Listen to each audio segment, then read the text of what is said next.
Hello guys, আসসালামু আলাইকুম। ইসমি সারফরাজ। আজকে আমরা চলে আসছি কলকাতার মাদার ওয়াক্স মিউজিয়ামে। দেরি না করে চলুন ভিডিওটি শুরু করা যাক। তো এখন আমরা চলে এসেছি মিস্টার বিনের সামনে। এখানে ছবি তুললাম, ভিডিও করলাম, তারপর আমরা চলে গেলাম ছোটা ভীম। ছোটা ভীমের সামনে এসে বসলাম, হাঁটতে হাঁটতে পা ব্যথা হয়ে গেছিল তাই। তারপর আবার আমরা হাঁটতে হাঁটতে চলে আসলাম আয়রন ম্যানের সামনে। তারপর আমার অনেক আয়রন ম্যানকে দেখে ভালো লাগতেছিল, একটু ডান্স করলাম। তারপরে এই যে এখানে দেখেন মোটু, আমি মোটু হয়ে গিয়েছি। এখন আসছে অরিজিনাল মোটু আর পাতলু। মোটু আর পাতলু মাঝখানে আমি দাঁড়িয়ে আছি। তারপর আমার একটা হরর প্লেসে চলে আসলাম, এখানে কিছুক্ষণ বসলাম তন্নায়। তারপর আমরা চলে আসলাম এই জায়গাটায়। এই জায়গাটা আসার পর আমরা এই যে এখানেও কিছুক্ষণ হাঁটাহাঁটি করলাম, এগুলো দেখলাম। ওই যে দেখেন আমার পিছনে কাকে দেখা যাচ্ছে, জাদু। এমন কেউ নেই জাদুকে চিনে না।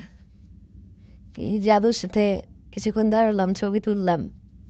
তারপর আবার আমরা আরও সামনের দিকে যাচ্ছি, এখানে অ্যাভাটার। তারপর আবার আমরা একটা হরর প্লেসে চলে আসলাম। তো এখানে কিছুক্ষণ থাকার পর আপনারা আবার সামনে যাব। তো আপনারা আমাদের সাথেই থাকেন, ভিডিওটি দেখেন। ধন্যবাদ, আসসালামু আলাইকুম।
ধন্যবাদ এতক্ষণ আমাদের সাথে থাকার জন্য। যদি ভিডিওটি ভালো লেগে থাকে একটি লাইক ও সাবস্ক্রাইব করে দিবেন।